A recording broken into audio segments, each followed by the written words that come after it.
എന്നോട് ഷാരിസ് ചേട്ടനാണെങ്കിലും യൂട്യൂബറാണെന്ന് പറയുമ്പോഴും എൻ്റെ അടുത്ത് റെഫറൻസ് ഒന്നും നോക്കരുത് എന്ന് പറഞ്ഞിട്ടുണ്ടായിരുന്നു. ബിക്കോസ് നമ്മളൊരു പടം ചെയ്യുമ്പം ഓൾറെഡി എക്സിസ്റ്റിംഗ് ആയിട്ടുള്ള ഒരാളിനെ കാണിക്കല്ലോ. This is a different character.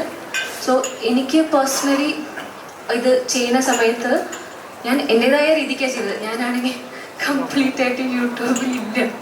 എനിക്ക് യൂട്യൂബ് ചാനൽ എങ്ങനെയാണ് തുടങ്ങാന്ന് പോലും വരെ എനിക്കറിയില്ല. ഞാൻ simply just putting the videos, അത്രേ അറിയുള്ളൂ. അപ്പോൾ പേഴ്സണലി ഇപ്പോൾ ഡാൻസ് റിലേറ്റഡ് ആയിട്ട് ഇതിനെ കമ്പൈൻ ചെയ്യുകയാണെങ്കിൽ രണ്ടും സിനിമ കഥാപാത്രം അവതരിപ്പിക്കുന്നതും നൃത്തത്തിൽ കഥാപാത്രം അവതരിപ്പിക്കുന്നതിനും നല്ല ഡിഫറൻസ് ഉണ്ട്. പക്ഷേ ഓൾ അബൌട്ട് ലൈക്ക് നമ്മൾ എങ്ങനെ ആ എനർജി ക്യാരി ചെയ്യണം. എനിക്ക് പേഴ്സണലി അങ്ങനെ വലിയ ഡിഫിക്കൾട്ടായിട്ട് തോന്നിയെന്ന് പറയാൻ പറ്റൂല. പക്ഷേ ഇത് ഭയങ്കര ബുദ്ധിമുട്ടാണ്. ഇതിൻ്റെ ഒരു പവറും എനർജി ആ ക്യാരക്ടർ കാണുമ്പോൾ മനസ്സിലാകും. അപ്പോൾ എനിക്ക് ഏതൊക്കെയോ പോയിന്റിൽ തോന്നിയിട്ടുണ്ട് ഡാൻസ് ഉള്ളത് കൊണ്ട് ആണ് എനിക്കിത് ഇത്രയെങ്കിലും ചെയ്യാൻ പറ്റുന്നത്. ബിക്കോസ് നമ്മുടെ ഒരു ഫിസിക്കൽ ഫോം വെച്ചിട്ട് ആ ഒരു കഥാപാത്രത്തിൻ്റെ എനർജി ഹോൾഡ് ചെയ്തിട്ട് ഇത് മറ്റുള്ളവർക്ക് ഇതാണ് ഞാൻ ചെയ്യുന്നത് എന്ന് മറ്റുള്ളവരെ ഫലിപ്പിക്കുക എന്ന് പറഞ്ഞാൽ ഇറ്റ് ഇസ് നോട്ട് ഈസി.